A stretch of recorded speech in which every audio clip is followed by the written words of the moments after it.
Hi, welcome to the Bible and American History. Today I'm going to be reading an article out of the Founders Bible called The Black Regiment.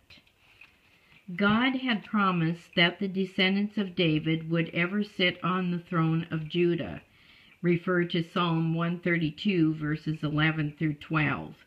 But wicked usurper Queen Athaliah wrongly seized the throne for herself by murdering all of King Ahaziah's survivors, found in 2 Chronicles 22 verses 10. Or at least she thought she had killed all of them.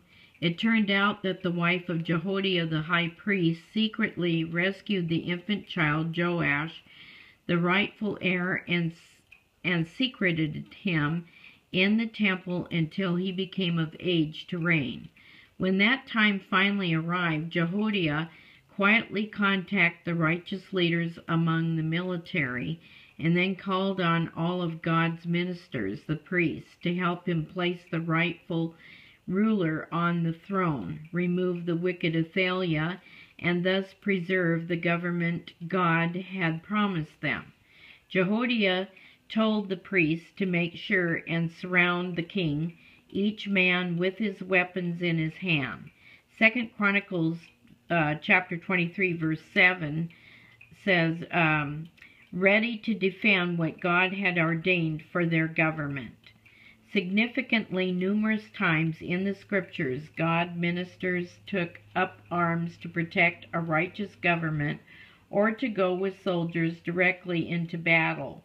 You can find this in Exodus 32 verses 25 through 27, in the book of Numbers chapter 25 verses 6 through 13, also chapter 31 verse 6, and in 1 Samuel chapter 15 verse 33. Throughout American history, gospel ministers followed these examples and thus were often intimately involved with the military.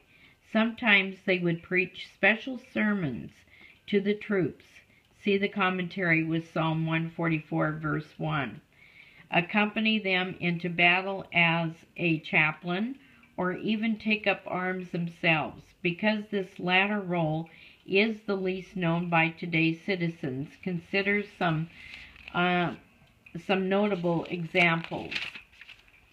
After the British fought the Americans at Lexington and Concord, they encountered increasing American resistance along the way back to Boston. Significantly, many who awaited them along the road were local pastors such as Reverend Phillips Payson and the Reverend Benjamin Balch, who had heard of the attack, taken up their own arms, and then rallied their congregations to fight the returning British. But pastors from other areas also responded. When word reached Vermont, the Reverend David Avery promptly gathered 20 men and marched toward Boston, recruiting additional troops along the way. And the Reverend Stephen Farrar of New Hampshire led 97 of his parishioners to the scene of danger. A few weeks later, at the Battle of Bunker Hill, American ministers again delved headlong into the fray. When the Reverend David Grosvenor heard that the battle had commenced, he left from his pulpit, rifle in hand, and promptly marched to the scene of action, as did the Reverend Jonathan French and the Reverend Joseph Willard, raised 2 full companies and led them to the battle. This pattern was common through the Revolution, as when the Reverend Thomas Reed marched to the defense of Philadelphia against British General Howe. The Reverend John Steele led American forces in attacking the British. The Reverend Isaac Lewis helped lead the resistance to the British landing at Norwalk, Connecticut. The Reverend James Latta, when many of his parishioners were drafted, joined with them as a common soldier. And the Reverend William Graham joined the military as a rifleman in order to encourage others in his parish to do the same.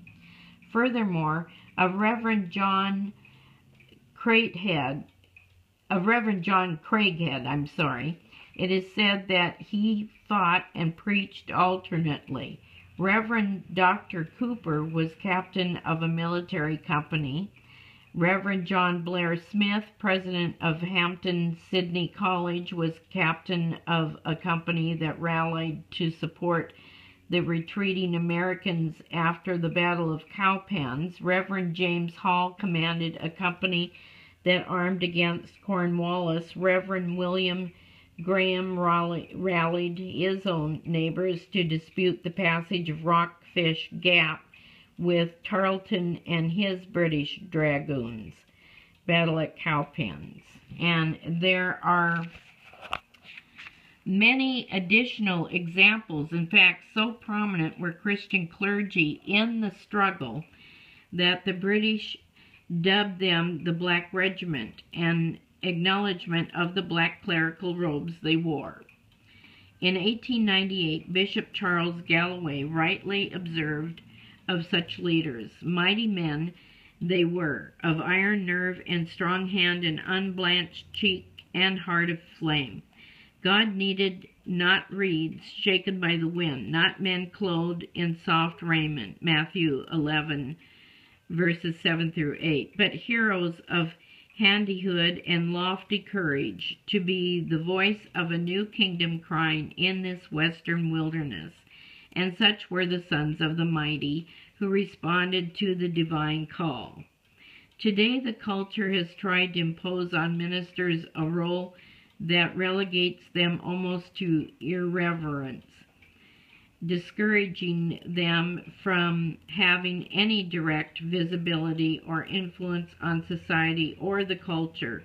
But this modern reduced role is precedented neither by the Bible nor American history. God still needs heroes of hardihood and lofty courage to be his voice crying in the modern wilderness. Spiritual leaders who will stand at the vanguard to meet any danger head on. Thank you for listening.